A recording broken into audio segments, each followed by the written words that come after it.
Hello guys, welcome to Logical Study YouTube channel. तो चलिए आज हम जो क्वेश्चन सॉल्व करने वाले हैं, यहाँ आपको कैलकुलेटर का इस्तेमाल नहीं करना है।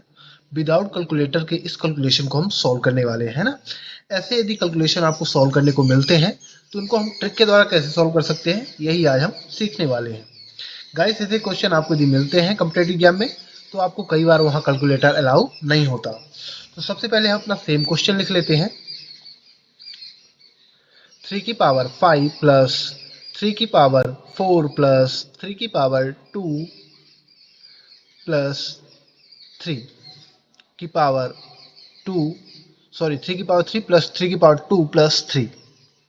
अब गाइस यहाँ देखोगे, है ना, यहाँ बेस तो सेम है बट जो हमारे पास पावर है डिसेंडिंग ऑर्डर में दी हुई है ना, 5 4 3 2 1, है ना, घटते क्रम में। तो ऐसे क्वेश्चन को हम सबसे पहले क्या करते हैं कि जो पहला है ना, पहला टर्म है 3 की पावर 5 और यहाँ देखोगे सेकंड है 3 की पावर 4, तो हम इसको लिख सकते हैं पहले क्रम को, है ना। इसको हम लिख सकते हैं 3 इंटू 3 की पावर 4 प्लस 3 की पावर 4। उसी प्रकार हम 3 की पावर 3 को लिख सकते हैं 3 इंटू 3 की पावर 2 प्लस 3 की पावर 2 प्लस 3, सेम लिख लेंगे। अब यहाँ एक चीज आपने नोटिस की हुई है, हमने पहले टर्म को, है ना, इस प्रकार लिखा है तोड़ के 3 इंटू 3 की पावर 4। इनको यदि आप मल्टीप्लाई करोगे 3 की पावर 5 सेम आएगा, क्योंकि बेस समान होने पर पावर ऐड हो जाती है। इसमें कोई पावर नहीं है, नहीं 1 माना जाएगा। सेम यहाँ भी हमने 3 की पावर 3 को हमने 3 इंटू 3 की पावर 2 में, है ना, इस प्रकार तोड़ा है। तो यहाँ भी बेस इक्वल है तो पावर ऐड होगी तो 3 की पावर 3 ही बनेगा। अब यहाँ हमने इस प्रकार क्यों किया, क्योंकि यहाँ देखोगे तो 3 की पावर 2 दोनों टर्म से मिल रहा है यहाँ। अब यहाँ यदि हमने इस प्रकार कर दिया तो 3 की पावर 4 यहाँ भी है और यहाँ भी मिल गया, तो यहाँ से कॉमन आके इसको हम, है ना, सिंप्लीफाई करेंगे। तो अगले स्टेप में हम इसको लिख सकते हैं, यहाँ से 3 की पावर 4 कॉमन निकाल लेंगे तो यहाँ बचा 3 प्लस 1। अब यहाँ से 3 की पावर 2 कॉमन आ जाएगा इन दोनों में, तो यहाँ बचेगा 3 प्लस 1 और प्लस 3 आपको सेम लिख लेना है ना। आपने यहाँ समझ लिया होगा। अब गाइस हमें क्या करना है यहाँ अगली स्टेप में कि ये जो है ना ब्रैकेट के अंदर की वैल्यू इनको ऐड कर देना है। इनको हम ऐड कर देंगे तो 3 की पावर 4 ब्रैकेट को ऐड करोगे तो ये 4 हो जाएगा। 3 की पावर 4 इंटू 4 प्लस 3 की पावर 2 इंटू 3 प्लस 1 4 प्लस 3 आपको सेम लिख लेना है, राइट। अब यहाँ गाइस फिर से आपको ध्यान देना है कि फर्स्ट टर्म्स क्या है, 3 की पावर 4 3 की power 4 into 4 plus second term क्या है 3 की पावर 2 इंटू 4, यानी 4 दोनों टर्म्स में कॉमन मिल रहा है, राइट। तो हम थर्ड को तो सेम लिखेंगे, है ना, प्लस 3, बट इनमें से 4 हम कॉमन निकाल लेंगे। तो जब 4 कॉमन आ जाएगा तो 4 कॉमन ले लिया हमने। अब अंदर क्या बचा 3 की पावर 4 प्लस 3 की पावर 2, राइट।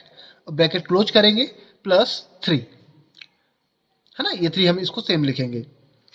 अब यहाँ फिर से आपको अगले स्टेप में देखना है कि यहाँ 3 की पावर 4 है प्लस यहाँ 3 की पावर 2 है, तो क्या हमें यहाँ कुछ कॉमन मिल सकता है, मिल सकता है।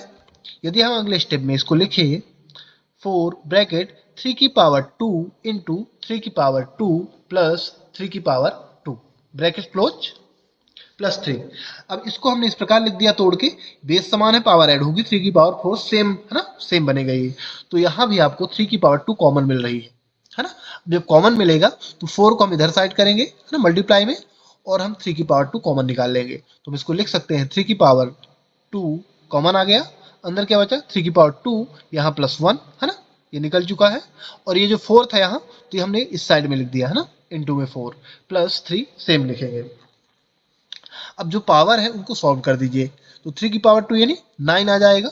9 इंटू, है ना, बीच में यहाँ इंटू है, ब्रैकेट क्लोज, 3 की पावर 2 यानी 9 प्लस 1 सेम लिखेंगे, ब्रैकेट क्लोज, और इंटू 4 प्लस 3 सेम लिख लेंगे इसको। अब यहाँ यदि इसको सॉल्व करोगे तो अगले स्टेप में आ जाएगा 9 इंटू 10 इंटू 4 प्लस 3, राइट, ये आ गया। अब गाइस यहाँ आप 9 इंटू यदि 10 करोगे तो आ जाएगा 90, 90 इंटू 4 प्लस 3। अब 90 से 4 का मल्टीप्लाई करोगे तो 9 का 4 से कर दो तो 9 4 जा 36, और जीरो है तो जीरो लगा देंगे उसको, है ना। अब जीरो वाले मल्टीप्लाई को तो समझते हैं कि इसका मल्टीप्लाई करके जीरो में साथ में हम लिख लेते हैं, एक जीरो है तो एक जीरो लगा देंगे लास्ट में। तो 9 4 जा 36, 0 लग गया, प्लस 3 सेम। अब इसको 3 को भी ऐड कर दो, यही आपका इसका राइट आंसर होगा। तो 363, ये इसको इस कैलकुलेशन को सॉल्व करने पर हमें ये आंसर मिल रहा है गाइस। तो यदि आपको ऐसे है ना क्वेश्चन मिलते हैं तो आप उनको विदाउट कैलकुलेटर के आसानी से ट्रिक के द्वारा सॉल्व कर सकते हैं। गाइस हम इसी के साथ अपना वीडियो समाप्त करते हैं। आशा करते हैं कि वीडियो आपको अच्छी तरह समझ में आ गया होगा। जय हिंद, जय भारत।